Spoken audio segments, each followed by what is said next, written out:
vuelco, muerte de una joven jugadora de fútbol y ahora, yo no diría misterio, diría la posibilidad de un crimen. Porque lo que se está investigando es eso. Lo que se está investigando es si los familiares de Juliana Gómez mataron a quien conducía el auto en el que ella viajaba cuando murió en la puerta del hospital. Yani, la historia es esa, es un accidente vehicular con un desenlace fatal, una mujer de 20 años muerta y ahora un segundo muerto. Exactamente, se trata de quien conducía ese auto color negro que volcó en el kilómetro 124 de la Ruta 9, a la altura de Alsina, en Varadero, el pasado sábado 8 de octubre, ese fin de semana XXL, donde las chicas habían viajado a jugar en ese auto un partido a Rafaela. Habían viajado durante la noche, Luli. Llegaron, desayunaron, fueron al club, jugaron y volvieron. Y en esa vuelta, cuando todavía tenían aún una hora más de viaje para llegar a Merlo, en el conurbano bonaerense, vuelcan, no chocan contra otro auto. En ese vuelco muere en el acto Juliana Gómez, que tenía 20 años. Se llama Juliana, no Juliana, ¿no? Juliana. Juliana, digo Juliana. para que lo corrijamos, se llama Juliana. Está mal desde hoy bien temprano eso. 20 años. Después, sus dos compañeras son trasladadas por las ambulancias del SAME al Hospital Piñero de Varadero. También es trasladado el chofer, el vocero del club, que hoy murió, fue trasladado por prevención. Cuando la familia, parte de la familia, la madre, el padre, el hermano, llegan al hospital y saben que quien conducía el vehículo, y ante la versión de que venía manejando supuestamente ligero y que las chicas le habían pedido de manejar, de conducir ellas el auto, comienzan a agredirlo de manera tan salvaje y violenta dentro del hospital, porque no fue ni siquiera una agresión en la puerta del hospital, fue dentro del hospital. Lo dejan internado en terapia intensiva. Esto fue aproximadamente el ataque antes de las 6 de la tarde. Esa misma noche lo trasladan a un hospital de mayor complejidad, donde finalmente en las últimas horas muere. Por ahora, la muerte de este hombre de 75 años, directivo del club, que estaba en el área de prensa y que estaba llevando a un grupo de las chicas del equipo de la primera, es averiguación de causales de muerte. ¿Por qué? Porque el fiscal Gómez de Varadero aguarda los resultados de las autopsias, tanto de la joven como de él, además de tomar declaraciones y pericias. Pericias que, a pesar de haber pasado 10 días, algunas no están. Por ejemplo, la de alcoholemia. Se le hizo la extracción de sangre al conductor del auto, pero no tiene todavía en su poder el fiscal los resultados. Y también pericias del auto para ver si hubo un desperfecto técnico o fue una falla humana. ¿Cuál sea la causa de este accidente culposo, de este homicidio culposo, como está caratulada la muerte de Juliana? Nada justifica la violencia en el medio de tanto dolor de un padre que acababa de perder a su hija. Ya nos sumamos también con la información de Pablo, pero está Diego Gabriele trabajando con este caso. Diego, te escuchamos.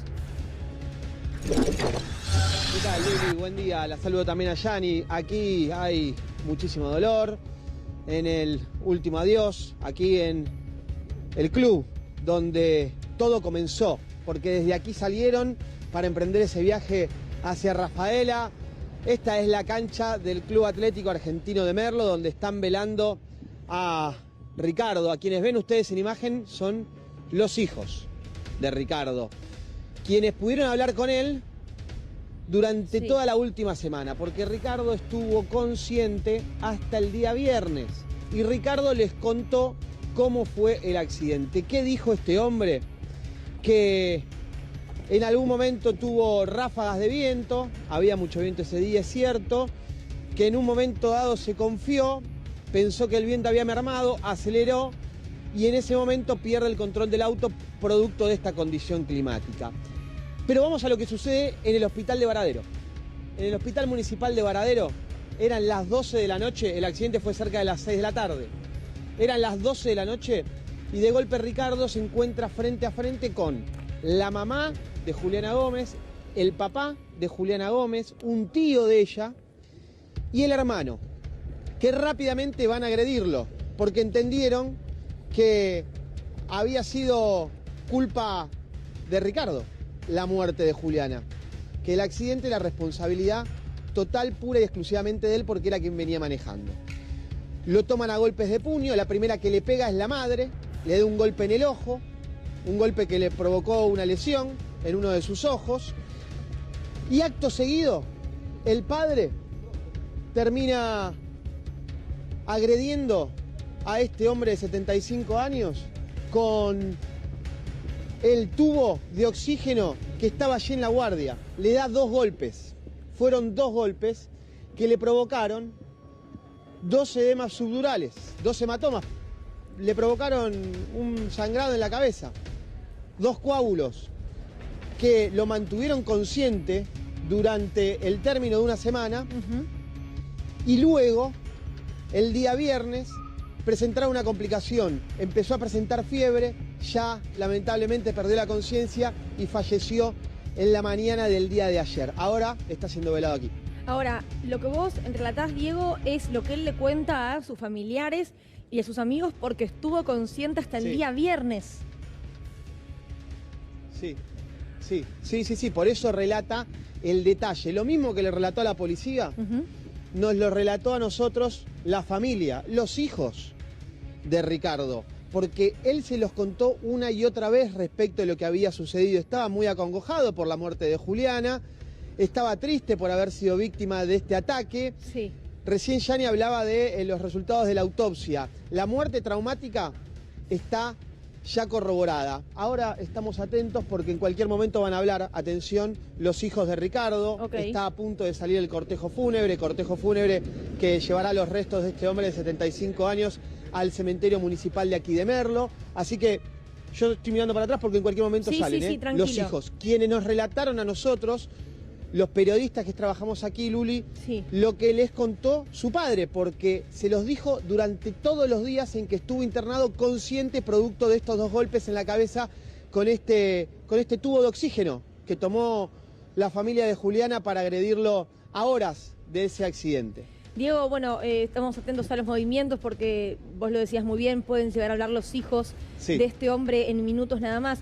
Lo sumo a Pablo Ladaga, porque esto, Pablo, cuando se conoció, tuvo mucha repercusión porque son jugadoras de fútbol femenino, porque son jugadoras amateurs, jugadoras que básicamente pagan para jugar, y este hombre era parte de ese entramado, digo, de solidaridad y en un punto jefe de prensa, parte de la comisión directiva, pero que ponía su auto para ir y venir, en este caso de Rafaela. Así es.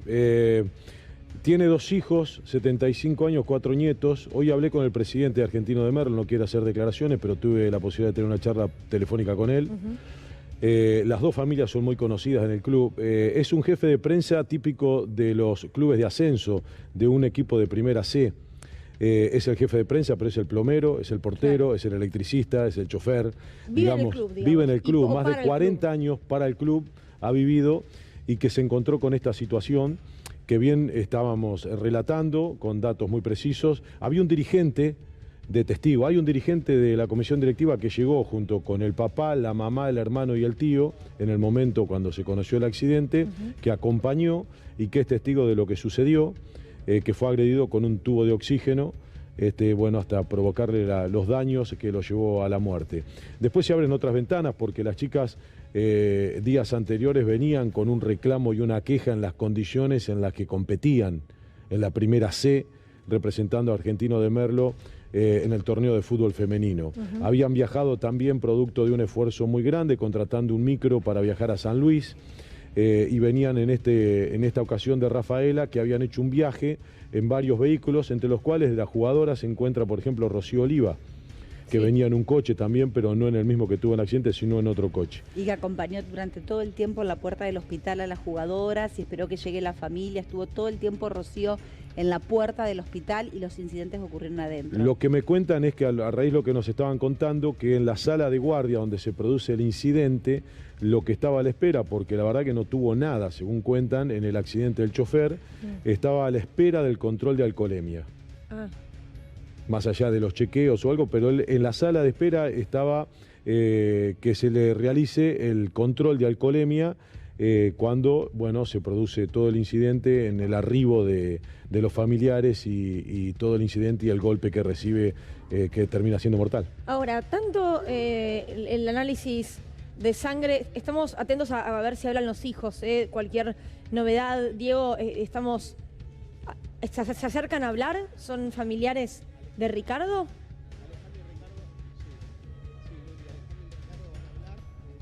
Diego, ¿nos escuchás?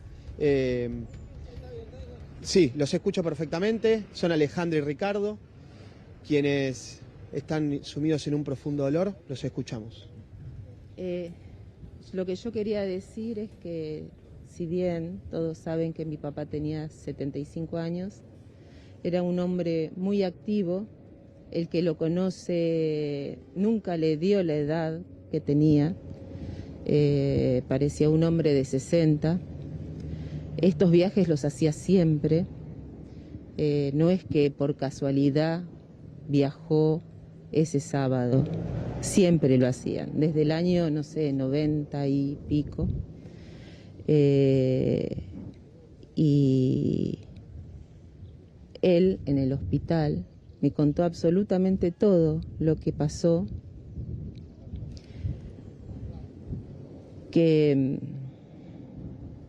había mucho viento, las ráfagas de viento eran tan fuertes que lo sacaban de la ruta. Cuando pasaba un auto o un camión también lo chupaba, que de acompañante tenía a Juliana, y ella no se había puesto el cinturón y no se lo quería poner, hasta que le insistió tanto y se enojó. Mi papá se enojó y le debe haber gritado seguramente para que se lo ponga.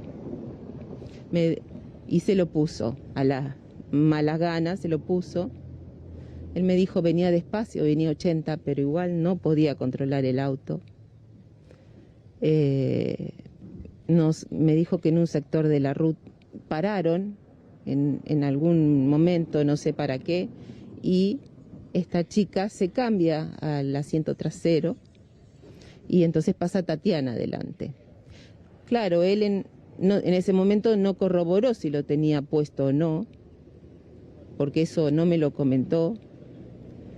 Y cuando vuelven a la ruta, en un tramo, dice que hay una arboleda, que bueno, el viento frenó y él, preparado cuando salía de la arboleda, dijo que él pensaba que lo iba a agarrar la ráfaga de viento. Entonces, como no había viento, él se confió,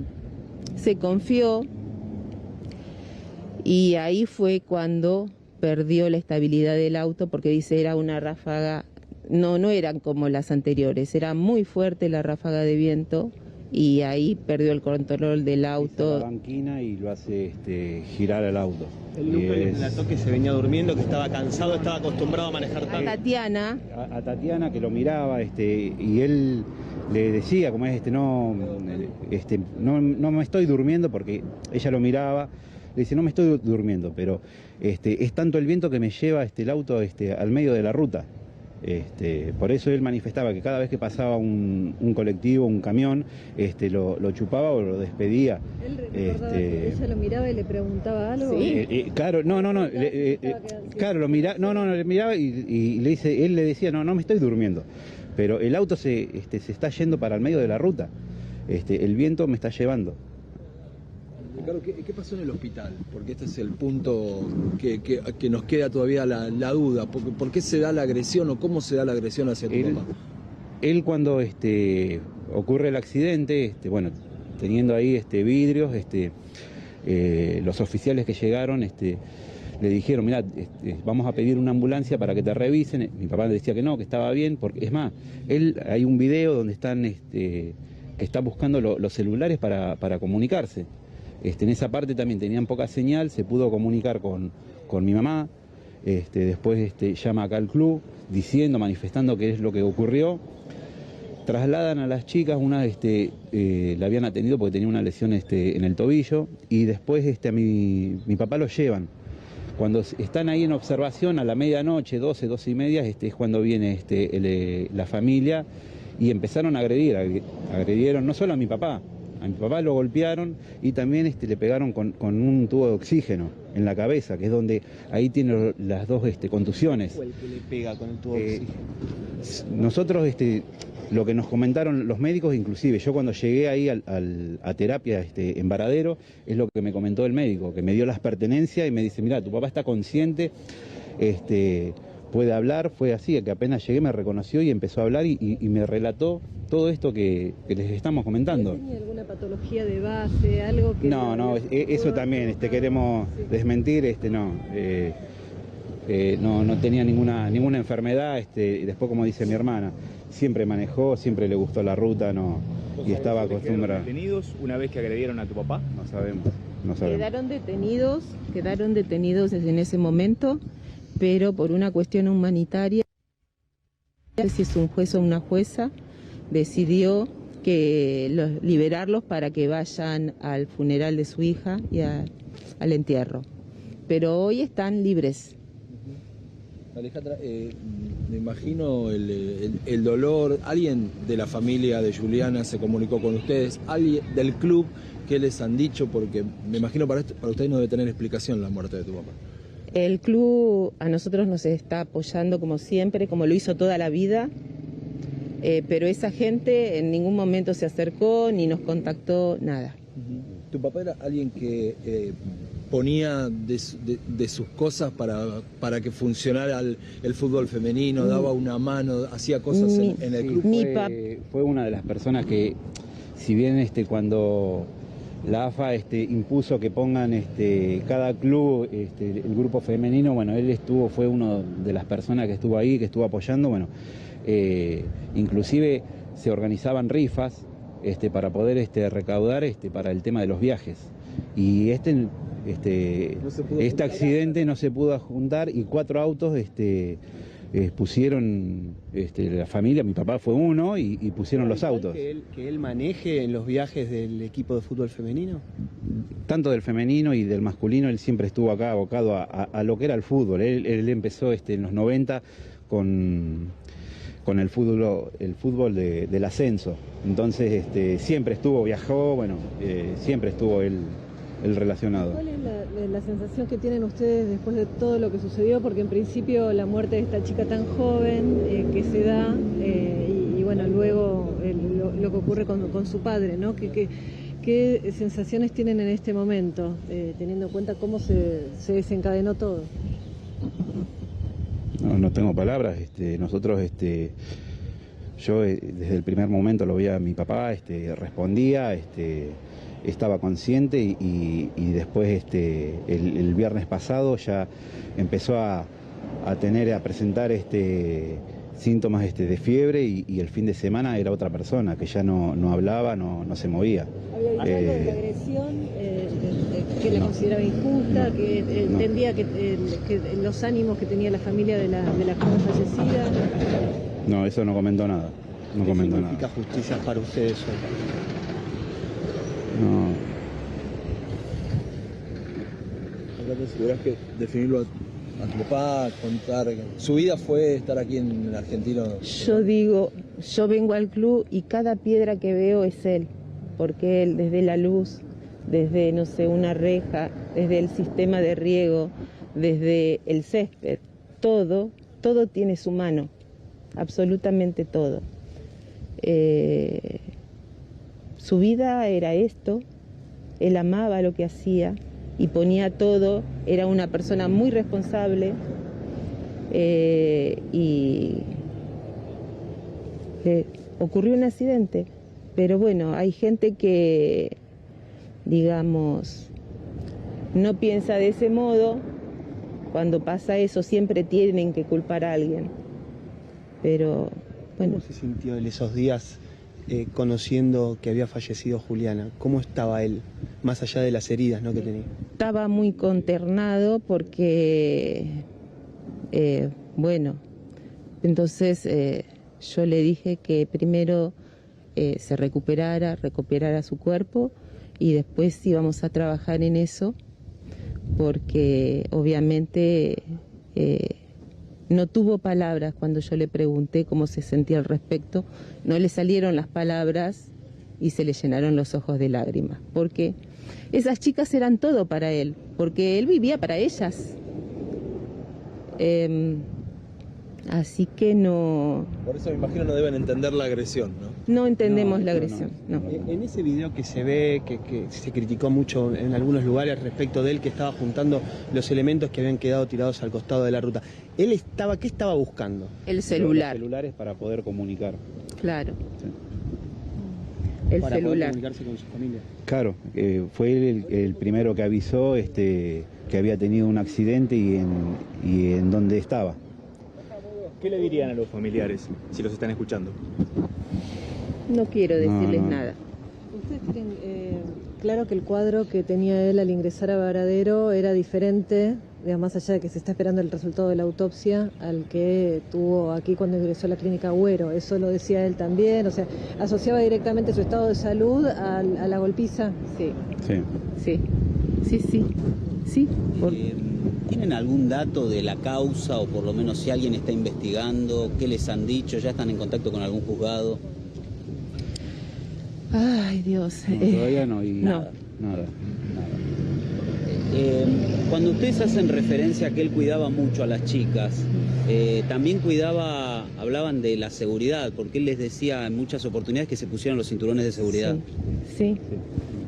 Cuando digo que cuidaba de las chicas me refiero a que él llevaba la ropa de las chicas después de hacer ese viaje, llevaba los pantalones, las medias, todo, absolutamente todo el equipo, y él mismo los lavaba para traérselo.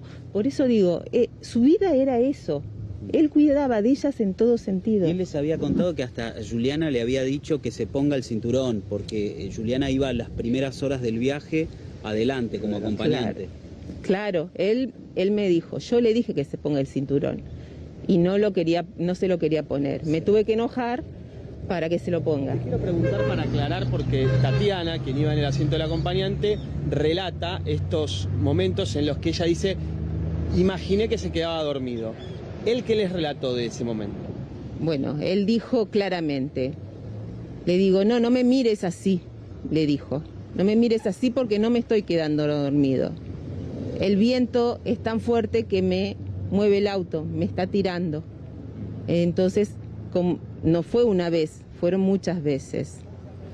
Entonces, eso es. Él no se quedó dormido. Respecto de que las chicas relatan haberle pedido parar, manejar ellas, ¿él cómo era? ¿Era tan responsable que tomaba la decisión de parar tal vez? No, ellas no le pidieron parar, pero él sí me dijo, ahora que lo pienso, yo tendría que haber parado, porque era mucho el viento, pero como lo iba manejando...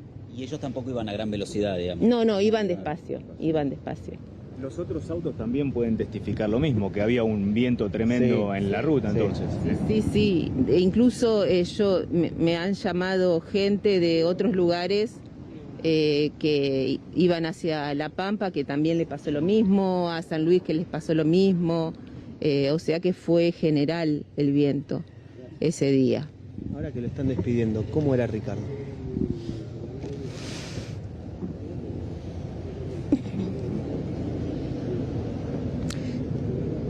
Si tuviese que decirlo con una sola palabra, era un superhéroe, porque él arreglaba todo, hacía todo, conseguía todo. No puedo. Gracias. Muchas gracias. Bueno, la palabra de los hijos que se han tomado un tiempo para pensar y resolvieron finalmente hablar con nosotros para contar, bueno, lo importante para la causa es que les relató su padre. Bueno, lo mismo que le relató su padre a ellos es lo que le relató a la justicia. Claro. Esta declaración, obra en la causa, la tiene el doctor Gómez. La autopsia, el resultado preliminar, habla de una muerte traumática, ¿sí?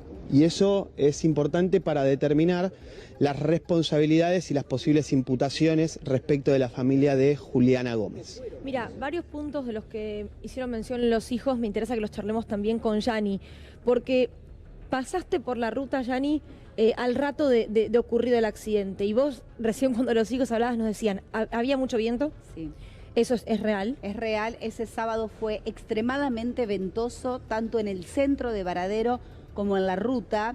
No sé exactamente en el momento del accidente qué sucedió, por eso se aguardan las pericias accidentología, pero sí te puedo decir que ese sábado en la ruta, ya de por sí esa ruta es una ruta difícil de transitar. ¿Por qué? Porque no está señalizada, no están divididos los carriles, hay muchas zonas que no tienen banquina. Concretamente a la altura del kilómetro 124 está en desnivel durante muchos kilómetros hacia Zárate, hacia el peaje de Lima, porque una parte fue reparada y la otra no. Entonces, así vayas a 100 o a 120, cuando vos querés cambiar de un carril al otro, se te puede despistar el auto, se te puede ir. ¿Había viento? Sí, había mucho viento. Es una ruta donde prácticamente no hay estaciones de servicio, te diría que hasta Lima hay una pasando al SINAC, en sentido, digamos, hacia Merlo, ¿no? Y la anterior es en Santa Fe, la que está en el acceso a Varadero está en sentido a San Pedro, a Rafaela, en sentido contrario a como ellos venían. Digo esto por la intención que posiblemente él tenía de poder haber parado en una estación de servicio. Y la banquina es sumamente peligrosa, te repito, no están pintadas, no están señalizadas y a lo largo de muchos kilómetros no hay directamente. Donde quedó el auto es el cantero central, que todos los que transitan la Ruta 9 lo conocen a la perfección. Es un cantero central que divide los dos carriles que van hacia Rosario de los dos carriles que vienen hacia Buenos Aires. Claro. A ver, todo esto es para comprender cómo se dio el accidente. Ahora, son dos cosas distintas. Por eso lo quiero remarcar. Esto lo dicen los hijos con mucho énfasis, poniendo el eje en que su papá no se quedó dormido, en que su papá no estaba borracho, no estaba drogado, que era un conductor responsable. Nunca igual se justifica la golpiza de los papás de Juliana o de la familia de Juliana ante la desesperación de la noticia de la muerte, ¿no? Claro. No puedo ni ponerme en su lugar, en sus zapatos, para ver lo que se siente, pero se habló mucho de un video también, a ver si podemos ponerlo en pantalla completa, Pela, que es el video de cuando Ricardo está levantando las pelotas. Sí. Ahí está. Esto es después del accidente. Y lo que dice es, estaba levantando los celulares.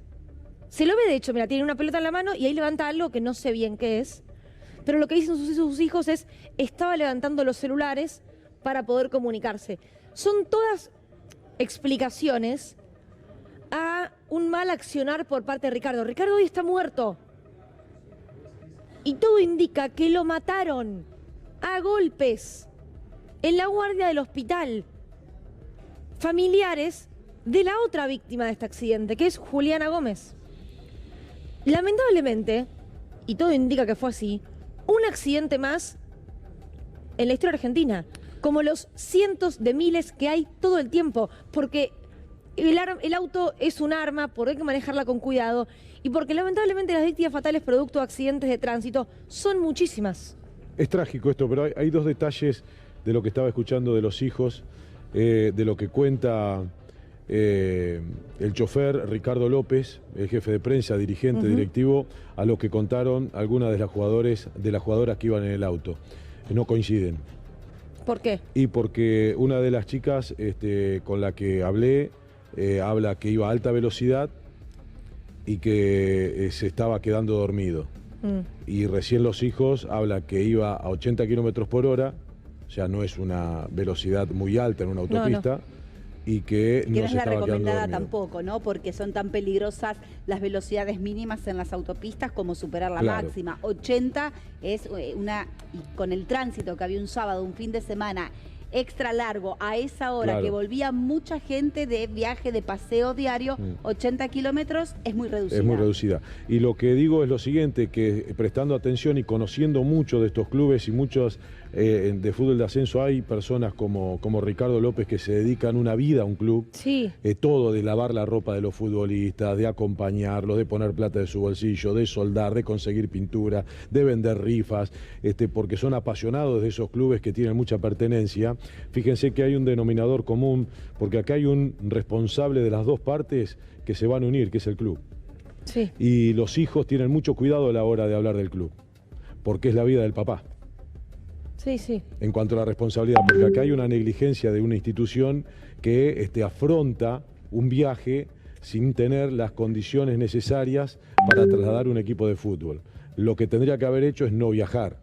Hay responsabilidad de la institución de no recibir el dinero, no pudieron vender las rifas, como dijo recién uno de los hijos, la hija o el hijo, para afrontar este viaje que habían hecho en otras oportunidades de juntar con rifas el recaudo necesario para afrontar el viaje. En este caso no lo pudieron hacer, por eso fueron en sus coches. Hay una responsabilidad institucional que cuida mucho de responsabilizarlo. ¿Por qué? Porque era la vida del papá. Quiero agregarte algo para cerrar, que fíjense la salvajedad con la que fue agredido este hombre mientras esperaba, como decía Pablo, que le hagan el control de alcoholemia, resultado que, reitero, aún no lo tiene el fiscal en su poder, que había mucha policía en el hospital, porque de incidentes anteriores siempre quedó una custodia bastante particular, pero había más policías de lo habitual, y el comisario de Varadero resultó herido en el hombro y otro efectivo policial con levantamiento de uñas de tratar de calmar la situación. Fue realmente salvaje el ataque.